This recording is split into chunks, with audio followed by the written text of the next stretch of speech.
Hello everyone, it's Colin, and this time we're going to be on chapter 22 and 23. First chapter is advanced interface features, so pretty much about segments and what these segments are. Um, they more focus on particular sections of people who are visiting your sites, so that you can kind of perform more in-depth analyze on it to get better data.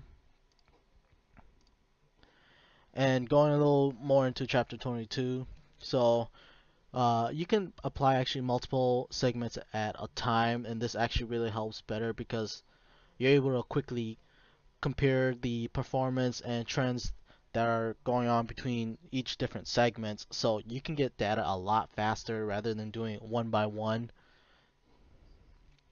And aside from that, the system segments, this is a just a more better way of getting a starting point to perform the more in-depth analysis of your website and what's going on. Here it kind of just lists off some other stuff like all sessions, sessions, direct traffic, and going on a little bit more listing, as you can see here, about all the other stuff you can do. Now, one thing I did want to bring up was the mobile app. This, if you are ever planning on doing something like this is going to be slightly different, so you should be careful on that because it says right here that the default segments will be a little bit slightly different, and this can include like a listing right here, all sessions, Android traffic, iOS, and etc. going on. Moving into a little bit more custom segments, it's just really how you can build these custom segments to your specific requirements that you want. This is really good if you're just looking for specific stuff that you specifically kind of want to look at, and you can control actually how people are going to be included within your custom segments through the conditions and sequences. So this is pretty much what allows you to pick what you're looking for and what you want to look at. And the cost data import is also something that's really good to look at as well, because this report is actually what I think would probably be one of the most important things for a business, since this is your return on investments.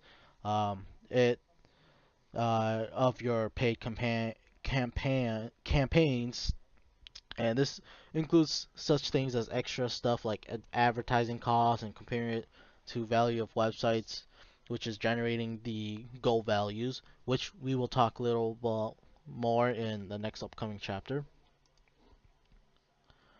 So when you're also measuring internal website campaigns right here, these three options are really important to pay attention to. So they're the most important ones. So event tracking, enhanced e-commerce, and custom parameters. So you are able to use one, or you can do a combination to probably get better data than what you want with just one of them. This helps you better understand what your promotions are. Go on. The first option again is using events. This is just pretty much the measurement of the interactions on a page that person is doing on. Um, these are really flexible too, so it's really nice having this. I think this would go good with a combo rather than itself. Option two is using enhanced e-commerce. This is more of allowing you to measure the products itself and what you are promoting throughout your entire website. And option three, last but not least, is the using custom parameters. It's just pretty much a really simple way so that you can measure your campaigns. It's more of a custom query, so you can do things really fast. It's very minor changes to your links, so you can kind of gather data a lot faster of your promotions, and this will definitely help business who are really short on time. Moving on to goals.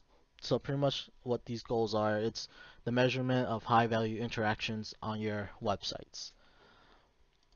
And going in a little more, there's stuff like micro conversions. Very important here because these are what allow you to see the more of a completed picture of how your website itself is performing. So this is really big on sites like Amazon or even like the Best Buy websites and Walmart websites, so that they can look at the data and see how well it's performing with online shoppers.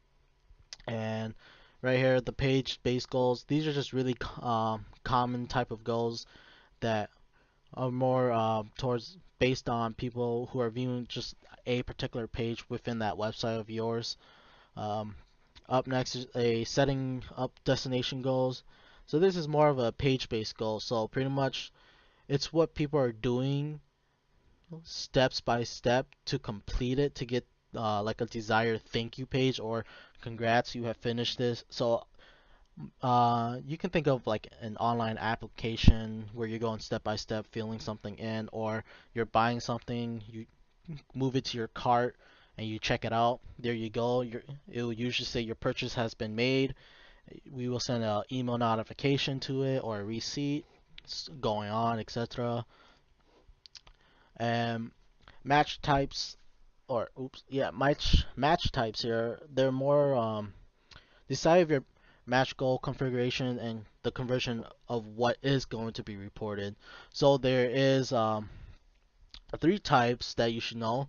There's the equal to, begin with, and regular expression. So equal to, that's really just straightforward.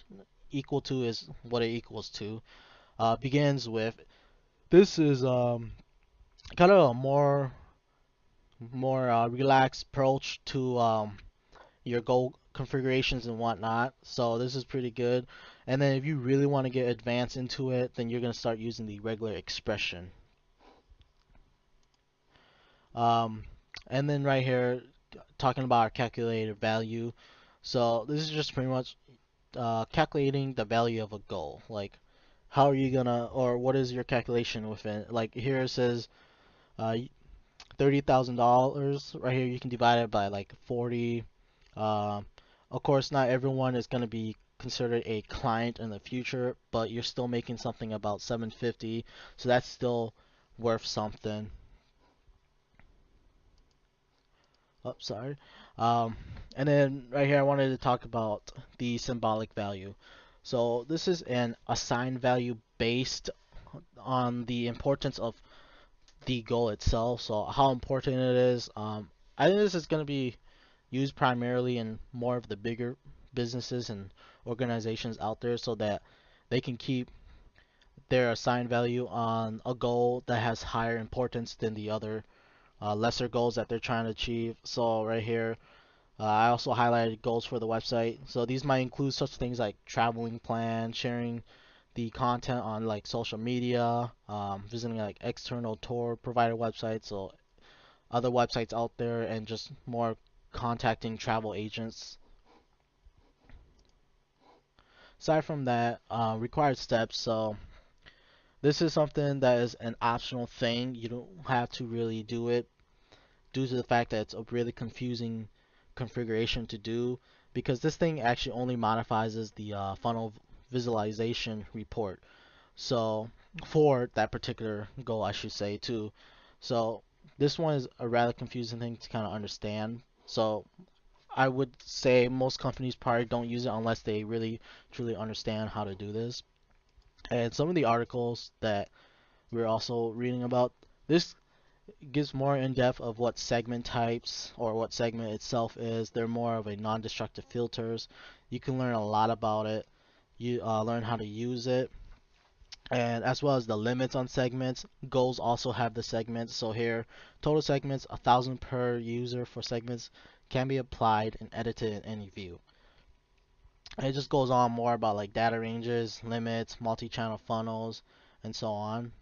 And then the goals here, very similar, same thing. If you want to learn a little bit more goals, this gives a lot better in-depth information about how it works, what it is, the types of goals you see here, like destination, duration. You even get smart goals, you get to read a little bit about that. You can learn a lot more too by clicking the links here if you want to learn more about them. The goal values, and again, they also have limits of goals. You can also click here for more features you wanted to know. And one real life thing that I want to talk about is this specific article right here. So it is how to set up goal funnel visualization reports on Google Analytics. This is a good read if you really want to try to get into stuff like this. It gives you a more in-depth of how to like work it and how to start actually setting up.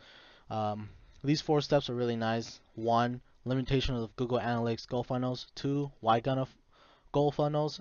3, setting up goal funnels on Google Analytics. And 4, using your funnel visualization report on analysis and insights. So, and it goes more in depth about each category and explaining it throughout, giving good examples if you really want to learn more about it. It's a good read. I really recommend reading this.